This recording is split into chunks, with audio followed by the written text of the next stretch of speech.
Hello, everyone. Welcome to Your Child is Transitioning. How are you? This session will have a focus on information and resources available to support your athlete in the transition from high school to college athletics. And we're super excited to host this session as the third session of our Adaptive Sports 101 for Parents series. While we're waiting for the last few folks to tune in, we'll start with just a few housekeeping items. All participants will be on mute to minimize distractions. If you would like to ask a question, please feel free to submit your questions through the Q&A button on the bottom of the screen. There will be an opportunity for questions and answers at the end of the presentation, the last 15 to 20 minutes. So please submit those questions as we go, and we'll get to them as soon as we can. And then finally, the session will be recorded for you to tune in at a later time or share with your community members, and we'll circulate that recording in the follow-up email. One of the questions parents often ask us is, how do we find and connect into local programs? So for anybody who's not yet familiar with the Move United Membership Network, the Move United Membership Network is made up of about 164 organizations providing adaptive sports opportunities across 43 states to individuals of all ages and abilities. To find a member organization local to your area, you can go ahead and visit the moveunitedsport.org website or connect with us directly, and we'd be more than happy to help you. Today, I'm joined by a wonderful group of parents and adaptive sports professionals who are very well acquainted with moving beyond high school athletics and what it looks like to keep an athlete involved in the athletic community beyond that transition. So I would love to turn it over to our panelists today to allow them to introduce themselves and let us know how they're involved in the industry. So Kris, I'll start it off with you if you don't mind, giving us a little bit of information about yourself. So my name is Kris Heims. My daughter, Jessica, is a Paralympic track and field athlete. She currently competes at a D1 track and field program at the University of Northern Iowa. And she went to Rio in 2016 and is a hopeful for Tokyo 2021. Wonderful, super exciting. Thank you, Kris. Debbie, I'll turn it over to you. Yeah, we were just talking before we get started on this that we've lost our last names. Just mother of Tatyana and Hannah, who are Paralympians. But I'm a former U.S. Commissioner of Disabilities and one of the original authors of the ADA. And been associated with Move United before they were Move United for many years. So I'm I was paralyzed from the neck down, and they're the ones that taught me to ski. So I just love the organization. Awesome. Thank you very much, Debbie. We're excited to have you join us today. Cindy, I'll turn it over to you. So I've also been involved in adaptive and Paralympic sports for a number of years, and I'm the founder and executive director of Great Lakes Adaptive Sports. But I've worked with many athletes in transitioning from high school to college, and that both in an inclusive program as well as a adaptive sports only. So yeah, it's just a fun area, and hope to answer any questions that the group might have. Wonderful, thank you so much, Cindy. And last but not least, Lisa, I'll turn it over to you. Oh, you're actually on mute, Lisa. I'm gonna unmute you. Good now? Good now. Okay, thank you. Thanks for the introduction. Lisa Followay. I am parent to Casey Followay, who's an aspiring Paralympian. He did represent the country at the Lima, Peru Parapan Games last year, and he is graduated in 2015, but I'm also the director of Adaptive Sports Ohio, which we founded to help people with disabilities in our community, both community-based programs and also interscholastic. So Casey navigated the high school scene and is now pursuing some college courses at a 2-year university while he's also training for the Paralympics. So glad to be here and be included. Wonderful, thank you, Lisa. Again, we have a great group of folks with us here today, so we're excited to dive into some of these topics.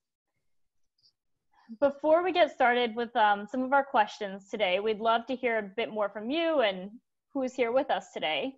So in a moment, you'll see a poll appear on your screen. If you could just take a second and complete that poll to let us know who's here, that would be great.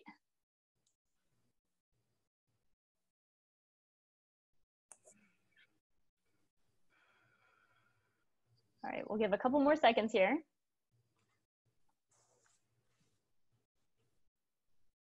Well, looks like we got just about everybody.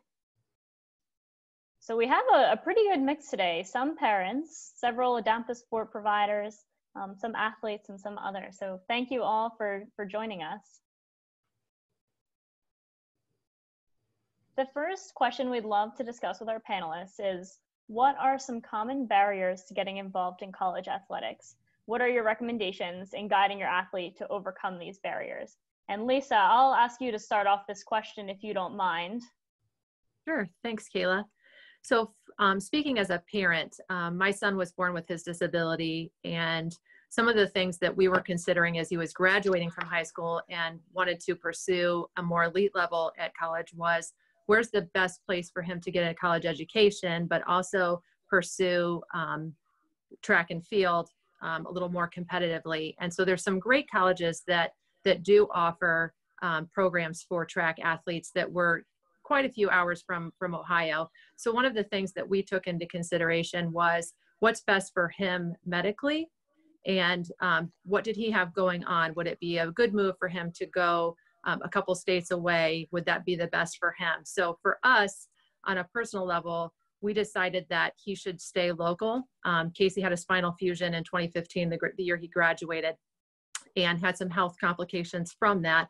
So we based our decision, what are we doing just medically, on what was best for him, but also considering what did he, where should he be, and what groups should he be connected with, and what coaches should he connect with, so that he could still be competitive in track and hopefully represent the country. So we looked at those medical things. We also looked at what resources were available for him in the community, and just made our decision based on that. And so that's why he pursued just a 2-year degree at a local community college, so that he could still have time to focus on training, but also connecting with coaches at collegiate programs. So that was a big step for us too, was to make sure that we were connected with those coaches, and that he could still receive guidance and could still train locally to pursue his goals.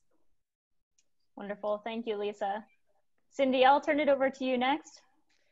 I think one of the biggest common barriers is parents just don't know, and they don't know how to navigate the process, whether it's an inclusive program or whether it's an adaptive. So I think that's, kind of a big barrier. And I would say a recommendation is really, first of all, identifying the academics. And Lisa talked about, for her son with the medical, but the academics is huge as to whether, it's a 2-year, 4-year, and that first, because it could be that after 2 years, the student no longer is going to be a student athletics. So there's a lot of resources. And I would also say, communication is huge in regards to when you're working with the college, whether it's inclusive or whether it is an adaptive, is to be really identifying,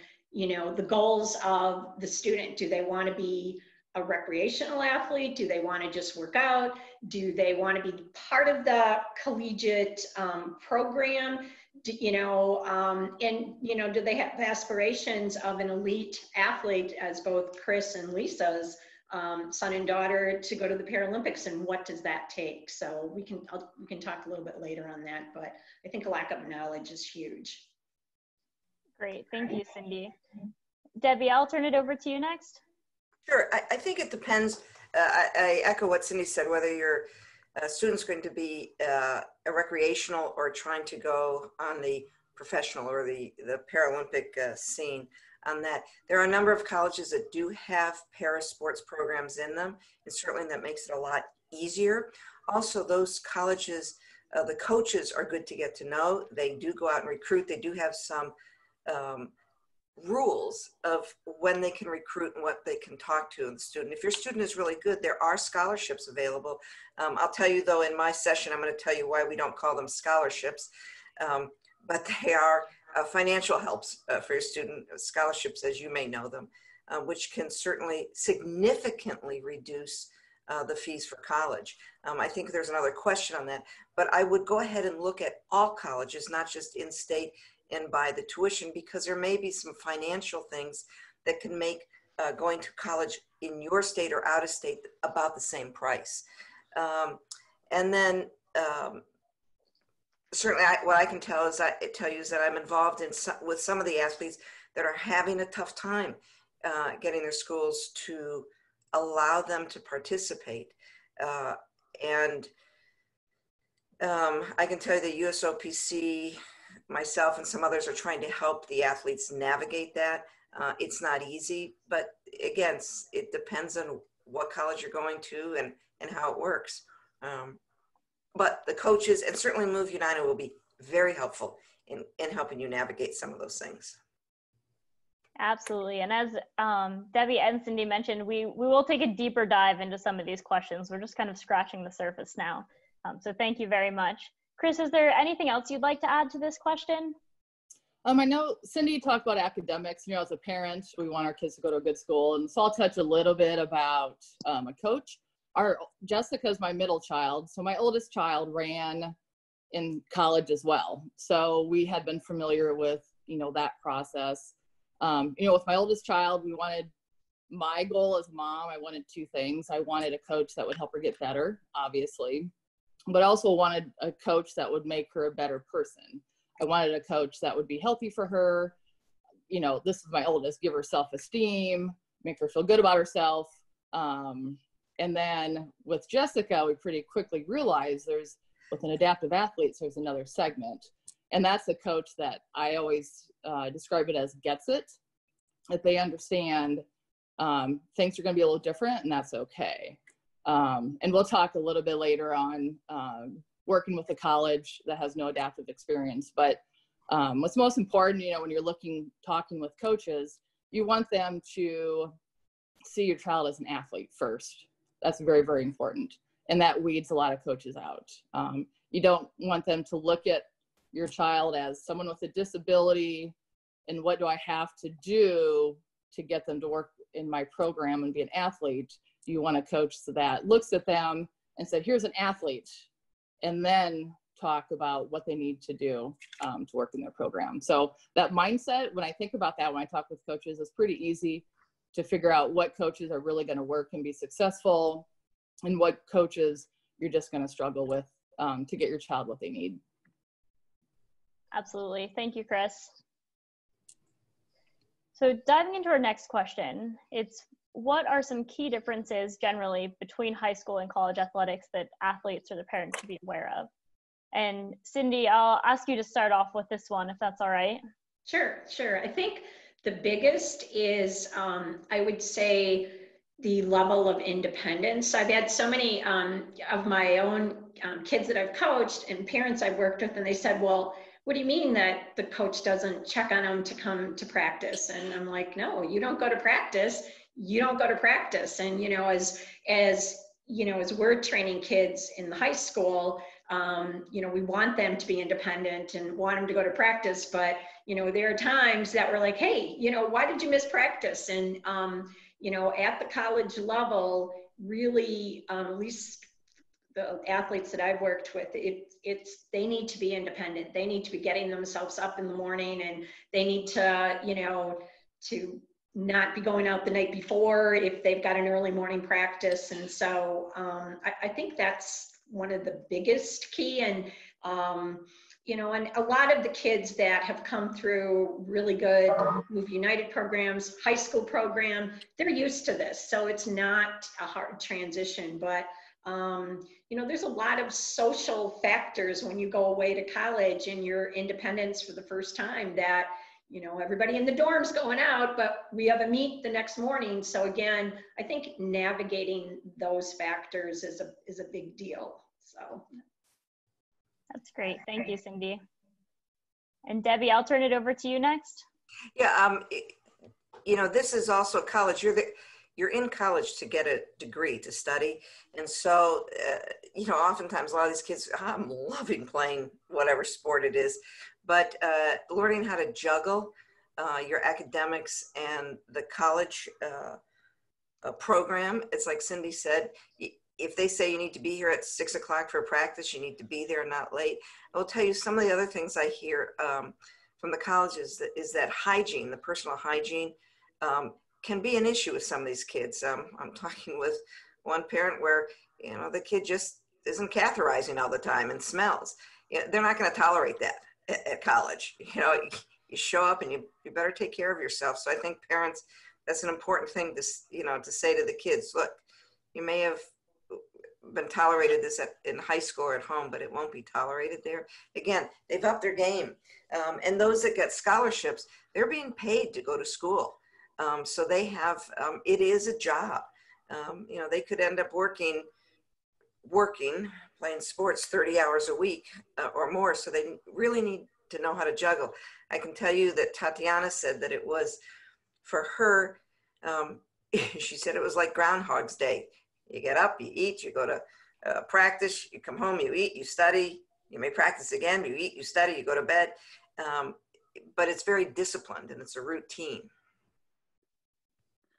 That's great. Thank you, Debbie. Kris, I will turn it over to you next. So the nicest thing about college is the kids can choose their coach. I mean, you have the academics, and that's very important.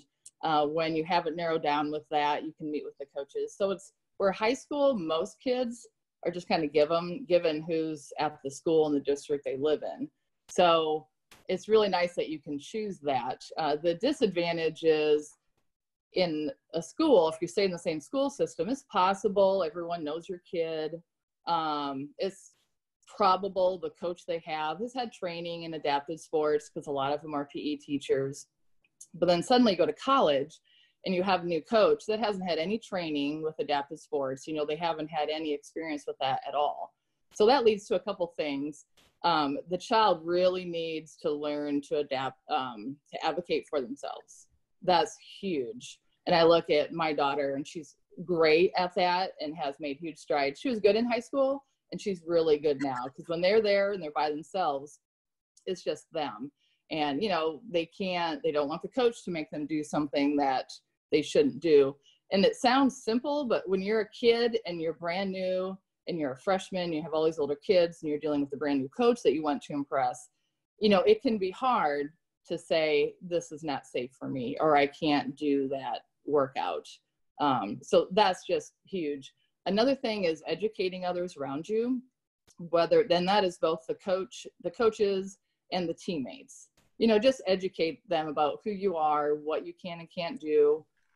That's if just having a conversation with your kid about that before they go off to college, you know, and even role play. You know, I remember having some conversations with Jessica just so she's aware of, you know, what's a correct response to something, and, you know, what's the difference between advocating and, you know, are you advocating or being lazy? I mean, there's definitely a difference there. So, and, you know, when you're looking at colleges, it's important, I think it's necessary for the student to lead all of those decisions. You know, the student needs to contact the coach.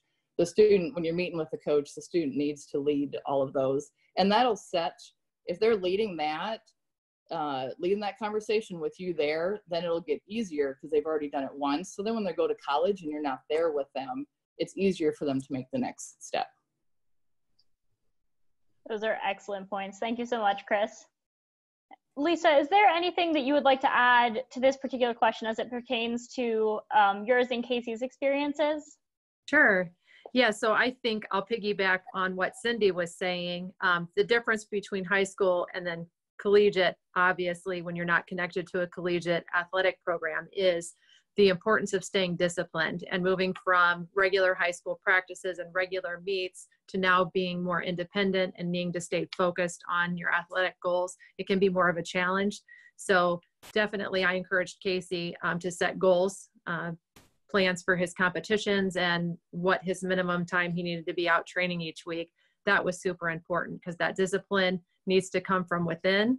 And when you don't have a coach that you're working with every day, encouraging you, hey, you got to come to practice this day, or this is when we expect to see you, it can be a lot easier to slip into, oh, I'll just go tomorrow. And then you're not pursuing your goals as much as you need to be. Great. Thank you, Lisa. The next question we'll discuss is a big question. How do we navigate a college program that is not currently inclusive? And Kris, I would love to have you start this one off. So I've talked a little bit about some of these points in the prior two questions, but I think finding a coach that I said earlier gets it is very, very important. You know, when we go and meet the coach, and you definitely should, if they're interested in a program, the child needs to contact the coach, have a conversation with them, and you just have to read body language. I know since my oldest went through this process, you know, I was familiar with, you know, what every coach does. You know, they ask the child, tell me something about yourself, you know, what are your goals? You know, they each started out with the same 5 questions. What I found interesting with Jessica is the coaches I felt were passionate and viewed her as an athlete. They started out with those same exact questions. Those programs that I just felt that it wasn't going to work for her.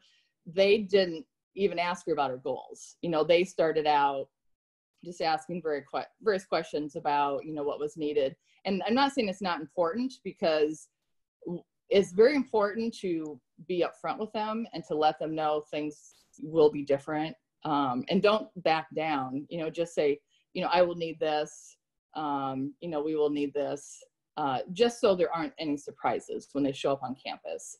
And it's fair to the coaches, and it's fair to the athlete to be upfront. But you just need to, you know, be upfront and make sure the coaches know. But back to when the coaches were asking, like I said, some of the coaches just got so in tune to what was different about her. I could tell if they weren't looking at her as an athlete. So I can't stress enough to talk with the coaches.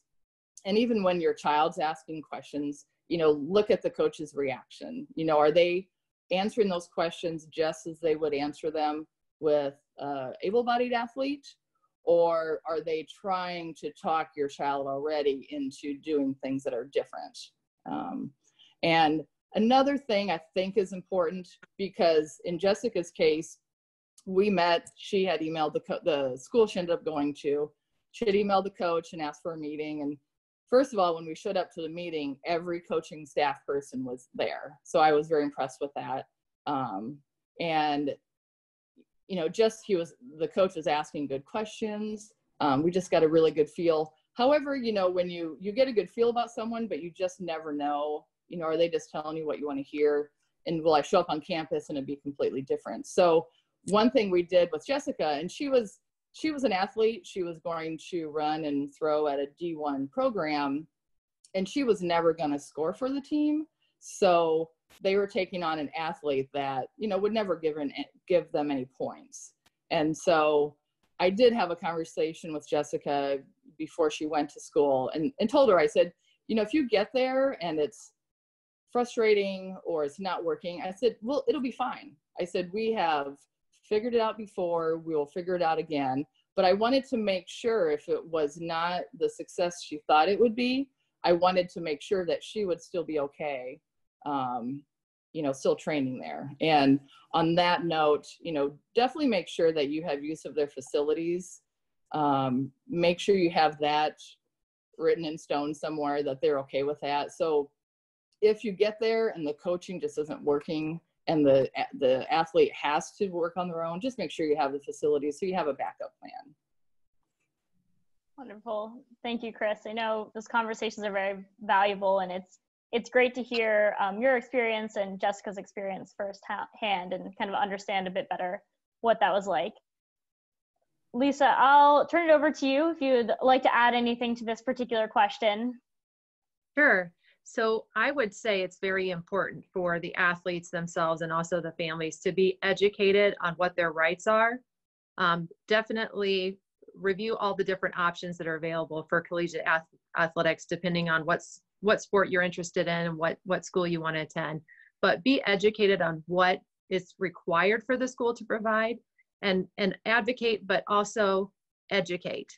And don't assume that the school is against you, but do your part to try to educate them on what they're supposed to be offering the students and what they need to offer your student in particular. I think you can get pretty far by taking that approach instead of an accusatory approach or an assumption that they don't want to serve your child. Try to educate them as much as you can. Sometimes that doesn't always work, but I think that's super important to know what your rights are, and then being an advocate for those in as diplomatic of a way as possible.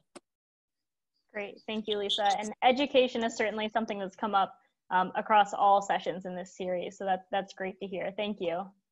Cindy, I'll turn it over to you next.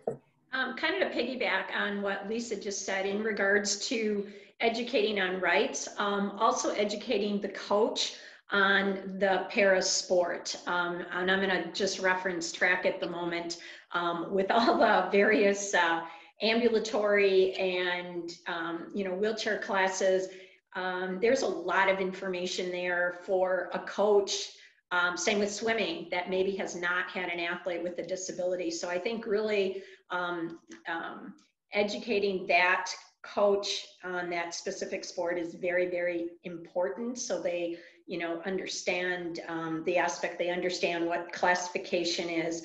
Another thing, and what Kris had said about practicing, we've had our athletes come into a practice, and before they've gone off to a college visit, we've practiced. We've role played, given them questions that they should ask the coach. So I think that's super important. And I think the body language of a coach, is that coach willing to learn? Is he excited about the athlete as an athlete? And we've had colleges that have said, hey, do you have any kids? Are they looking at such and such a program? We'd love to have an athlete here that we can help train. So I think the willingness of the coach, of the whole athletic department to learn and to welcome, and that they really want that athlete to excel, and what resources are there at that college for the athlete to excel. Are they going to have access to a trainer? Are they going to have access to the facility outside? The other aspect is, and I know I'm going long, but also them understanding that there are other meets, the trials, the Desert Challenge, and where they need to go in order to, move up in the training and the competition calendar. So piggybacking on everybody, it's that education. And if you end up, and I'm just a specific example of a student who had a full ride academic scholarship, and she is looking to be on the 2021 team. And the particular coach wasn't going to work with her. And it was really too bad, because she had a full ride academically, but chose another university because it just wasn't a match. So again, looking at all those resources. Wonderful. Oh, can I just add one other thing? If the other is that, especially in swimming and some of those other sports, if the high school coach can open a door, can provide an introduction. And I know for some of our high school swimmers, the introduction from their high school coach has been very important at the collegiate level. Great, thank you very much, Cindy. And finally, Debbie, I'll turn it over to you. Actually, I don't have anything else to add other than, they covered it, so it's good. Absolutely, thank you. Before we jump on to our next question, we've had an attendee ask, where can a high school student athlete find out what colleges are out there that offer either inclusive or adaptive sports programming? And we have a few different options that have been shared amongst our panelists, and we'll plug those in the chat for you to refer to. Great question. So the next question we have is, how do we begin connecting with college coaches or coaches at the college level? And Debbie, if you're all right with it, I'd love to have you start with this one. Sure. So again, the colleges that are out there, and I think you're going to list some of them, there are a number of colleges that do have adaptive programs and that are actually varsity level programs. So those coaches, and my guess is if your child is already involved in, let's say, wheelchair basketball or track, you might know those colleges that are out there. Arizona, Alabama, Illinois, those such colleges, Texas. In terms of the swimming, I think Cindy gave a good example of can your high school coach help make connections. But those coaches, and I think we're encouraging Move to get some of those college coaches online to do another session so that you can actually hear from those coaches and how they go about recruiting. Wonderful. Thank you, Debbie. Kris, I'll turn it over to you next. So Jessica went to a college that didn't have an adaptive sports program, just as a reminder of that. And I think the biggest thing is, like all Jessica did, you know, she had her search as far as academics and narrowed it down, and then she would meet with the coaches. So she would just simply send an email, very short, and, you know, just a little description of who she was. And my rule is I never wanted her to work with someone that was forced to work with her. And that's kind of how we were throughout, you know, even when she was little. I wanted a coach. I wanted my kids to have coaches that were passionate about their sport. And any coach that's passionate will see my kid as being passionate, and they will want them to work with them. And so she would meet with the coaches. So my rule, you know, if they maybe twice, and if they didn't respond, just check them off your list. You know, if a coach can't simply respond, I think that's kind of your sign that they don't want your child at their college, and just move on. And that's, like I said, having a coach with passion is the biggest thing. Wonderful. Thank you, Kris. Cindy, I'll turn it over to you. Just piggybacking on what Kris said, exactly. If that coach has not responded, you know, again, off that list. One other thing is that there are large, especially for swimming and track, basketball, at the actual events, Desert Challenge, Junior Nationals, those coaches are out there. So, you know, maybe your high school coach isn't, but maybe your Move United coach is. So again, looking and saying, oh, there's a Keel from San Diego State. Let's go over and let's talk to him. Let's bring over, you know, the parent. So I think those personal connections are absolutely huge. It's really important. I know Arizona's out there, a lot of those colleges. So if you can do it actually at a competition, that's another way to connect.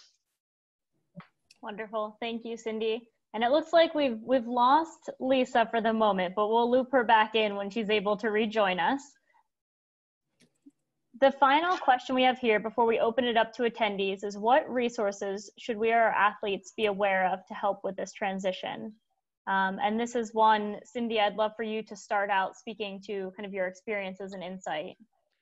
I think a big one is utilizing other parents and other athletes and how they have navigated the system. I think that's huge. Also kind of being creative and outside the box. So for example, if you're, I'll take one of my adult athletes that's in Michigan. He trains with the University of Michigan State. And so is there maybe they'll allow you as an athlete, you're not going to go to that, you're going to go to a community college, but will they allow you to be, to train there? Some will and some won't. So I think being creative, and again, asking the questions in regards to, the scholarships, access to trainers, are there assigned study times, the travel, the training program. So I think really being prepared as an athlete when you go in regards to navigating those college visits, I think is absolutely huge. Sure, great points. Thank you, Cindy. Debbie, I'll turn it over to you next. Well, this is an area that I may have some expertise in. Any of the, I help students get funding. I think by October I will have gotten about $19 million for students to go to school. My philosophy is that we want our kids to get out of school with no debt. And I will tell all of you on this call, if your student is a person with a disability, they have access to getting their college paid for, as well as getting cash, about $9,000 a year in cash.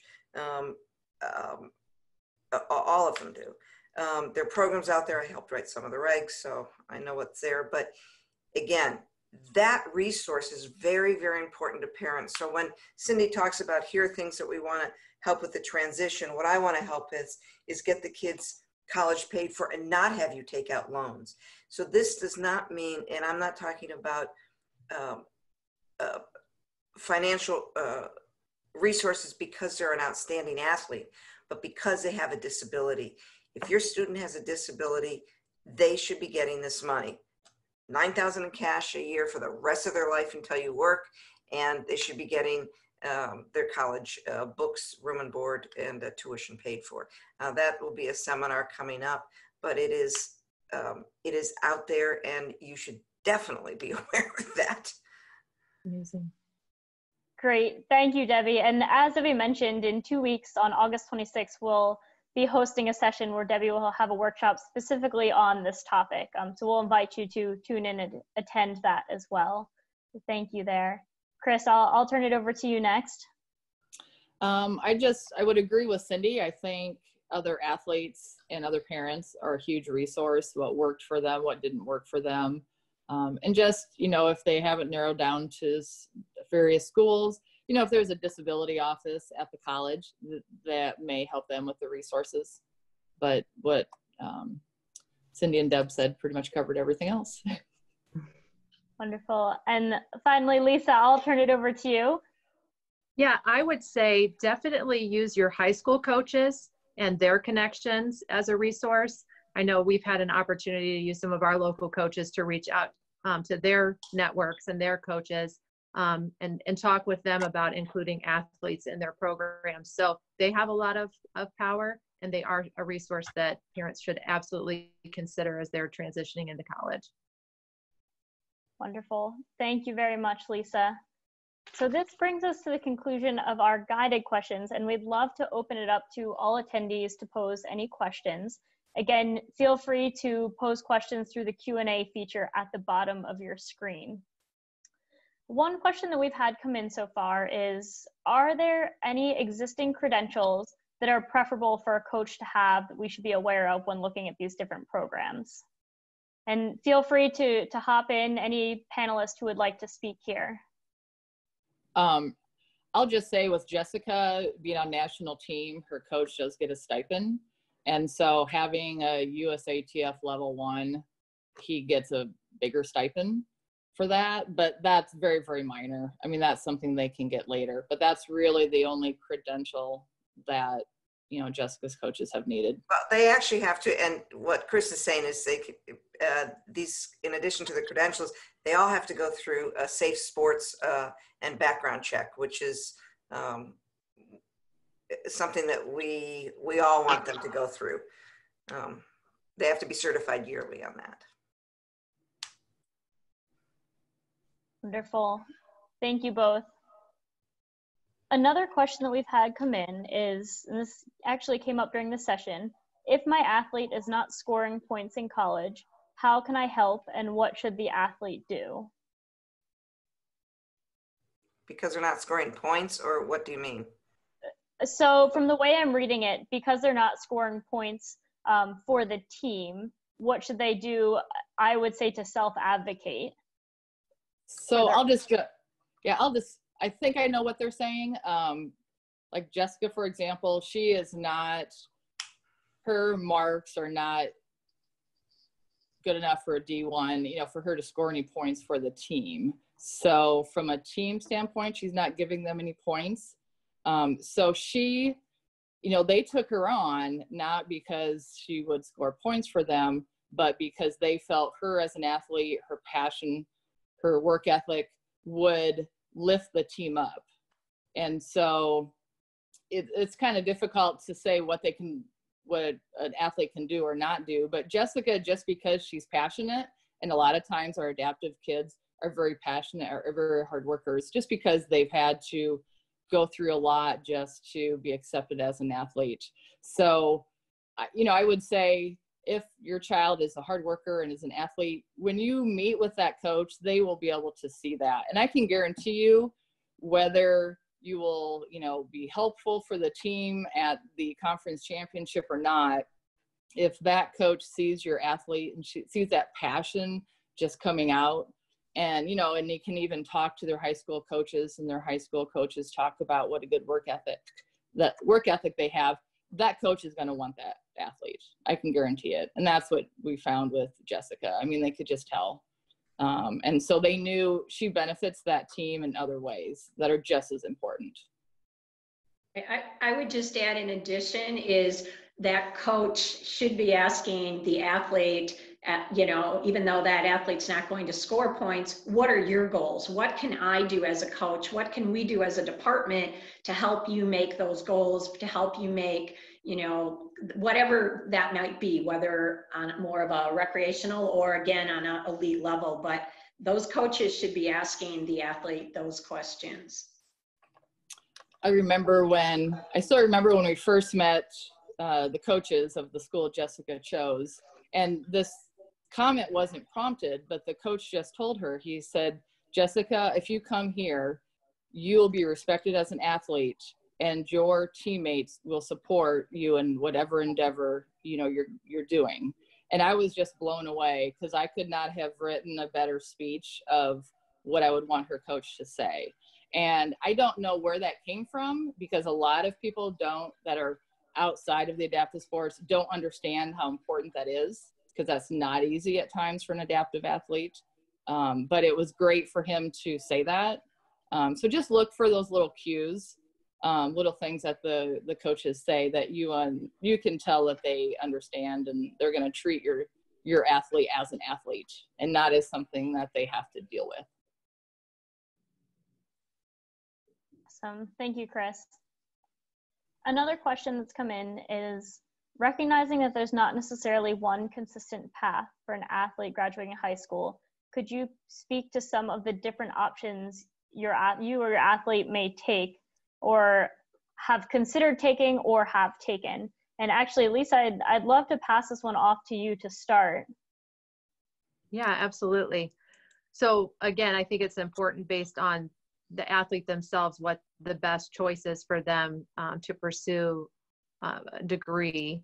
And for us, you know, staying local was important, as I shared earlier, but also being connected to a community program, or being connected to a coach that was willing to work remotely with your athlete. That's so important. So if you don't have a local program that you can stay with, depending on wherever they go to college or whatever they decide to pursue academically, being connected to other people is so important, because that helps them stay focused and helps them stay disciplined, but it also helps them stay active, which is super important too, because if you're used to being active in high school and then you move on to a college and you're not connected to a collegiate program, then it's super easy for them to just stop being active altogether. So even if they're not pursuing a specific sport at the elite level, just staying connected to a community program or staying connected with a coach that can help them pursue their elite goals is super, super important. And I think Move United has a great network. If you don't have a program in your area, you can get connected with one. Wonderful. Thank you very much, Lisa. Cindy, is there anything else you would like to add to this question? The only thing I would say is, during COVID, we've went Zoom virtual, just pretty much like everyone else. And what we have found, kind of a silver lining, we have had some new athletes, specifically in the sport of wheelchair track, that have jumped on from other parts of the country.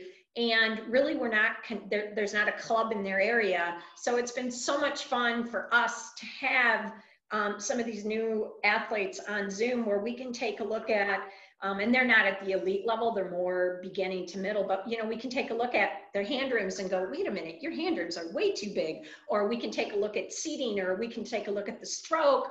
So again, I'm the first person to say I can't wait till Zoom is done, not done, but you know, we're out there live more. But really being able to do that, and we're talking now with our coaches at CLASA, where an athlete might be going to a specific college, let's say for wheelchair basketball, that doesn't have a program. We're like, wow, we can, you know, continue to work now virtually. So I think, you know, looking at that as a resource. The other aspect is, there is a new organization. It's called A Place for Us, a project for rising disability activists. And it's The founder is Anna Kohut. It's out of Beloit College, but it's specifically for students, athletes with disabilities. And, you know, I can have Move United send that out, but it's just a resource that is new and out there.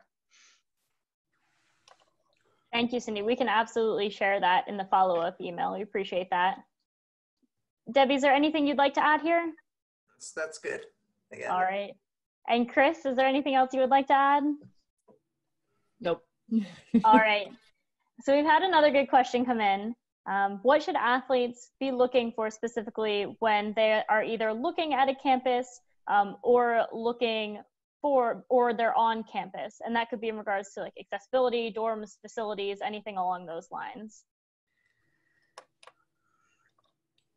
Yeah, it's one of the things they should go to is the Student Services Office for students with disabilities.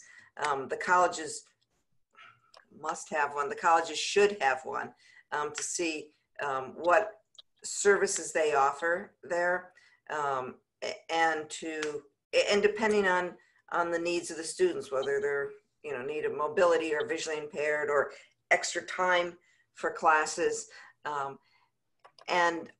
so that would be something that you should look at immediately. What about dorms? Oftentimes colleges will give a double room fee, but let you live it as a single if you're a wheelchair user. But that would be an immediate place that you should go in and take a look at.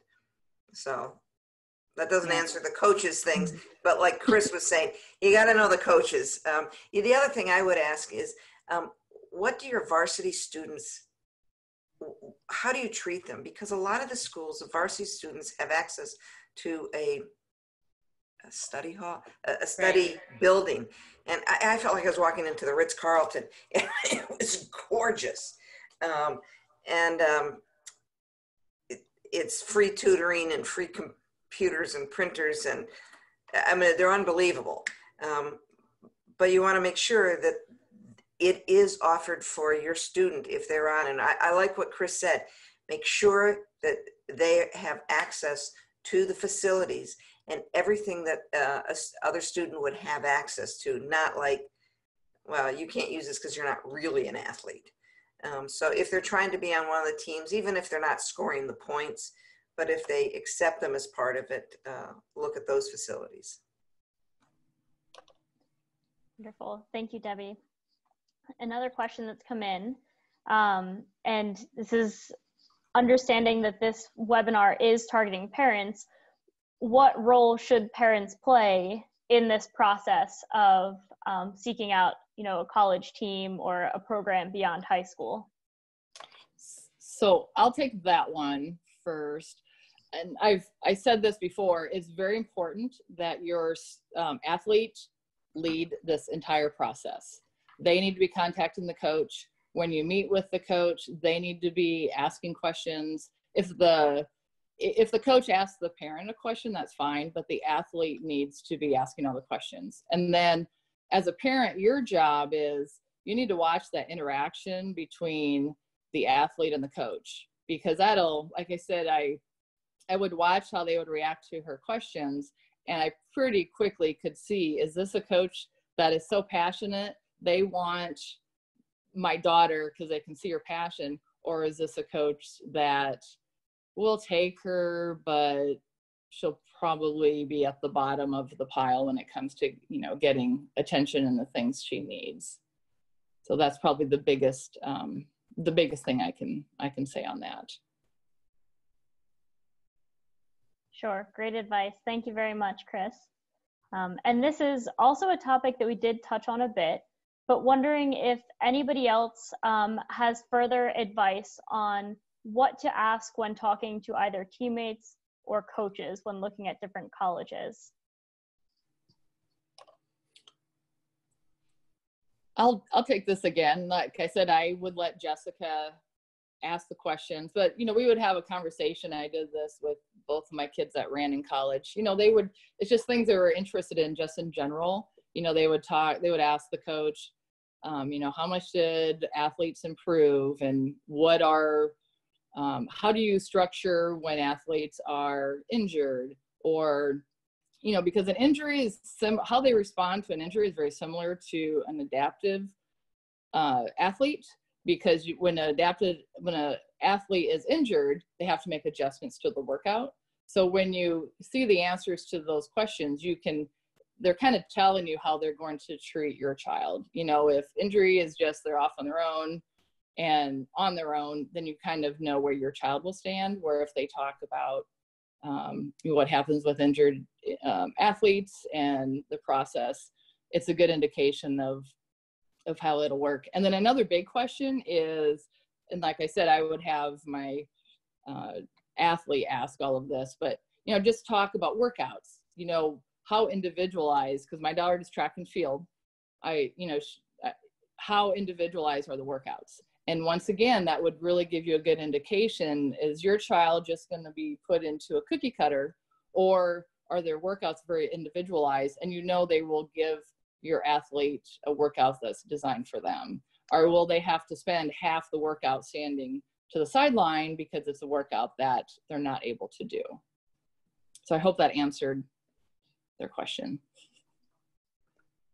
Great, thank you, Kris. Did anybody else want to add on to that question?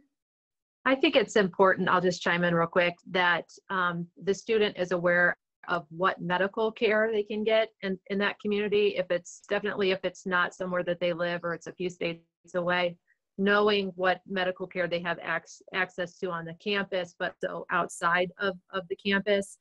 You know, every disability is different. Some are more medically complex than others, but, you know, speaking from our experiences with Casey and how quickly things can go bad medically, knowing what is in the area that he would have access to the best care he could get, that would be super important for us to look at. That's a really great point. Thank you for sharing, Lisa.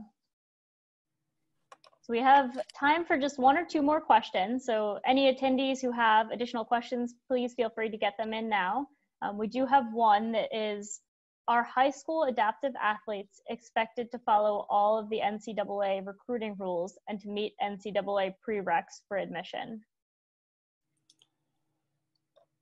In our situation with Jessica, the answer would be yes. She had the same protocol, coach contact, NCAA guidelines. She had to meet all of those. I think it depends on the program, because some of the adaptive programs are a little bit different in regards to the NCAA rules. So I would just say ask questions because it might vary a bit.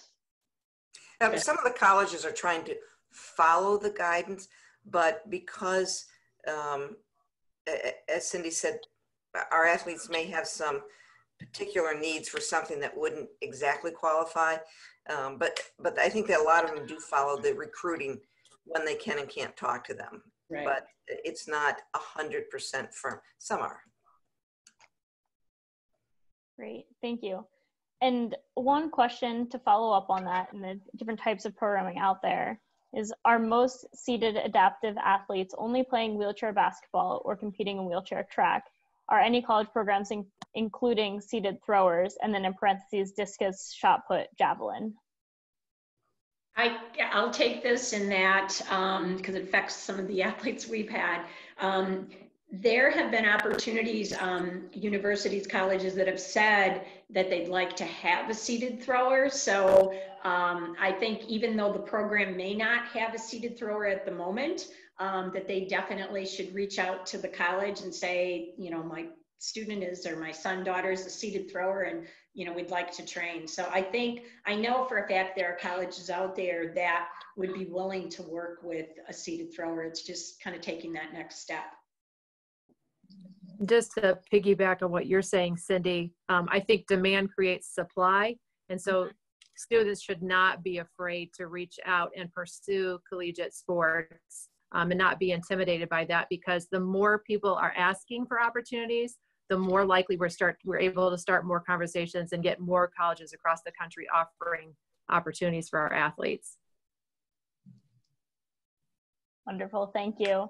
It does look like we're coming up on time, so we're going to start wrapping up, but I just wanted to say another resounding thank you to all of our panelists here for taking the time out of your days to join us and provide us with your insight and knowledge into this particular topic. It's been a really valuable experience. I know I've learned a lot, and I hope that everybody on this webinar has learned a lot too.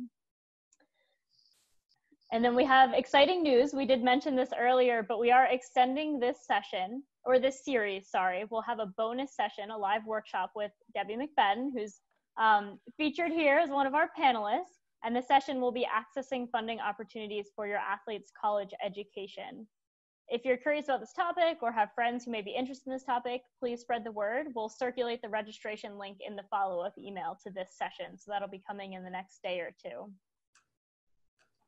And finally, for those who are not yet familiar, Move United has created a webpage with a listing of all upcoming virtual events, as well as recordings of past virtual events held within the Move United membership network, as well as through other adaptive sports organizations. So if you're interested in learning about these different opportunities, please visit moveunitedsport.org, and you'll be able to see these different sessions. And then in addition, an exciting opportunity that's come up in the last couple of weeks is that Move United is offering free Adapt at Home fitness kits to athletes who are in need. If this is something that interests you, or if you know an athlete with a disability who could benefit from this, please go ahead and get registered on our virtual events page. We'll circulate that link as well in the follow-up email. But once again, thank you to everyone who has joined us today, and thank you to our wonderful panelists. We hope you all have a wonderful rest of your day and hope to see you at the next session.